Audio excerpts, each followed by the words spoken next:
नहीं सर, जो आज जो सरकार की तरफ से जो एडवोकेट जनरल साहब पेश हुए थे और जो तन्नू बेदी मैम है जो एमिकस क्यूरी हैं, फ्रेंड ऑफ कोर्ट हैं, जिनको जज साहब ने अपॉइंट किया था, वो पेश हुए थे। और मैं इस केस में पटिशनर हूँ, being the legal adviser of Waris Punjab के जथेबंदी, और मेरी तरफ से एडवोकेट जजप्रीत सिंह वड़िंग पेश हुए थे।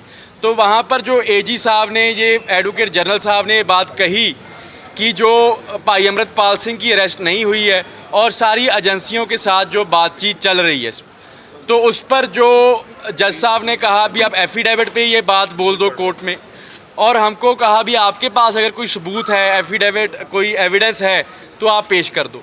तो उस पर हमने जो एक एप्लीकेशन लगाएंगे और जितना भी हमारे पास जो हम एविडेंस कलेक्ट कर सके, जहाँ जिन्होंने लोगों ने हमको भेजा, जितना भी हमारे पास है वो हम एप्लीकेशन के थ्रू कल को 29 मार्च की सुनवाई रखी है, तो कल तक वो पेश कर देंगे। आपने वारंट अफसर की डिमांड की थी कि वारंट अफसर में दिया जाए?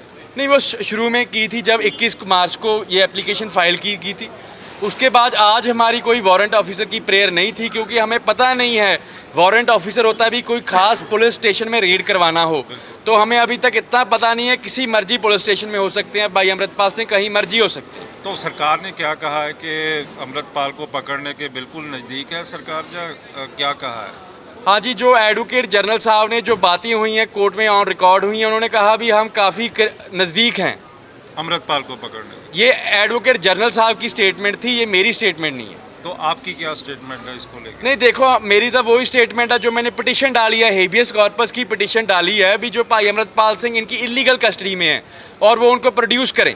जो लीगल कार्रवाई है जो वारिस पंजाब की जथेबंदी है वो कर रही है, जितने भी नौजवान हैं, चाहे असम में है, NSA लगे हैं, उनकी भी जो लीगल प्रोसीडिंग्स है, लीगल पैरवी है, सारी वारिस पंजाब की जथेबंदी करेगी।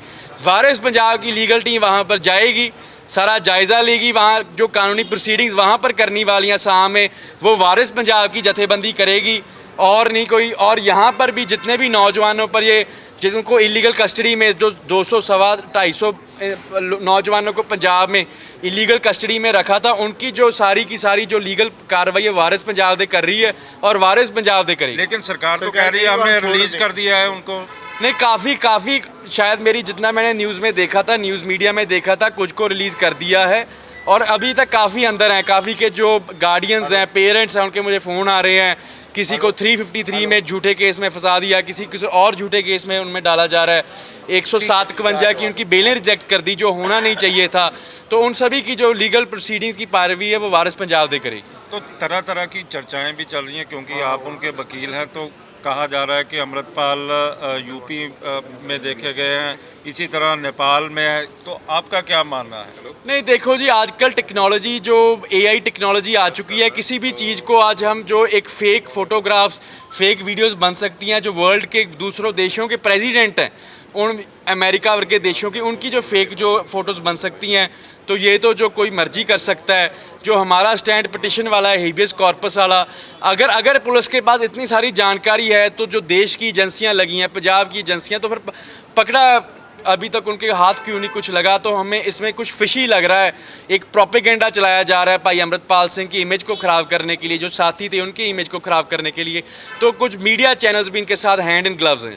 सर, जिस तरीके से ये सारे वीडियोस या फोटोग्राफ सामने आ रही हैं, क्या आपको लगता है कि ये सारा कुछ एक प्लानिंग के हिसाब से ही रिलीज़ किया जा रहा है और उसके अकॉर्डिंग ये सारा अपनी मनमर्जी से सारा कुछ किया जा रहा है? देखो, ये हम पूरा मुझे इस चीज़ की एप्रीहेंशन पूरी है भी, ये जो कर रहे हैं एक प्लानिंग के तहत एक प्रोपेगेंडा। देखो, काफ़ी एक जो पंजाब में पुलिस ऑफिसर हो और उनको यही ना पता हो भी शेरे पंजाब महाराजा रणजीत सिंह का झंडा किस तरह का था, जो मिसलों का झंडा किस तरह का था।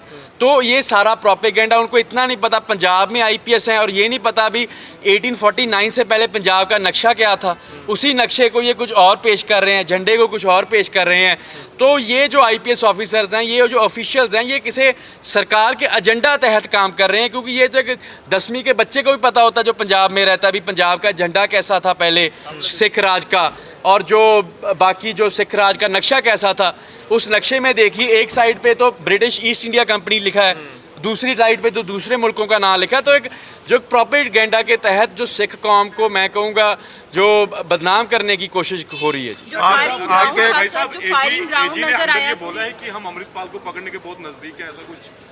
हाँ जी, उन्होंने जो कोर्ट में ये बोला है, AG साहब ने, ऑन रिकॉर्ड है ये बात, इतने लोग खड़े थे वहाँ पर भी हम जो नज़दीक हैं, ये जो सरकार की उन्होंने ये जो उनको इंस्ट्रक्शंस मिली हैं, एजी साहब ने कहा भी जैसे ही मुझको इंस्ट्रक्शंस मिली हैं उसके अकॉर्डिंगली हम काफ़ी नज़दीक हैं। अच्छा, यदि सर, पुलिस फायरिंग जिस तरह से रेंज पुलिस दिखाई बोल रही गई है, है, सर, पुलिस बोल मोबाइल रही है में कि तो मोबाइल आप में सर मानते वो- हो कि उनको सरेंडर कर देना चाहिए, या आपकी बात सही है या पुलिस की बात सही है?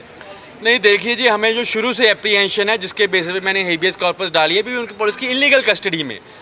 यदि ना- पुलिस की इलीगल कस्टडी में नहीं है तो आप क्या अपील करना चाहोगे कि उसको सरेंडर कर देना चाहिए? नहीं, मैं कोई जब मेरी पिटीशन का ग्राउंड ही है पुलिस की इलीगल कस्टडी में, तो मैं कैसे मान लूँ कहीं पर बाहर है।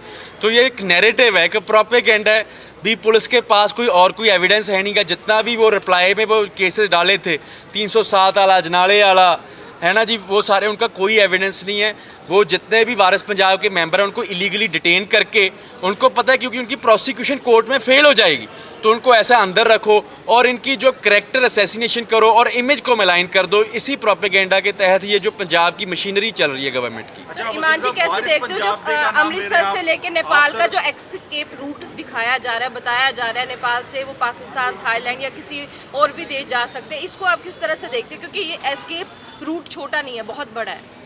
नहीं देखो, मैं तो ये समझता हूँ पंजाब में 80,000 पुलिस मुलाजिम हैं, 100-150 गाड़ियों का काफिला था। मीडिया को ये बात पता नेपाल में कौन सा रास्ता है, राजस्थान में कौन सा रास्ता है, तो एजेंसियों और पुलिस को क्यों नहीं पता? इतने दिन हो चुके हैं, 10 दिन के करीब हो चुके हैं। अगर सारे रास्ते पता हैं तो ये बात कोई ऑन रिकॉर्ड क्यों नहीं यार? ये कुछ उनको कुछ पकड़ा क्यों नहीं जा रहा फिर उनसे? अगर ये मेरे हिसाब से सिर्फ नैरेटिव्स हैं, प्रोपेगेंडा है और कुछ नहीं।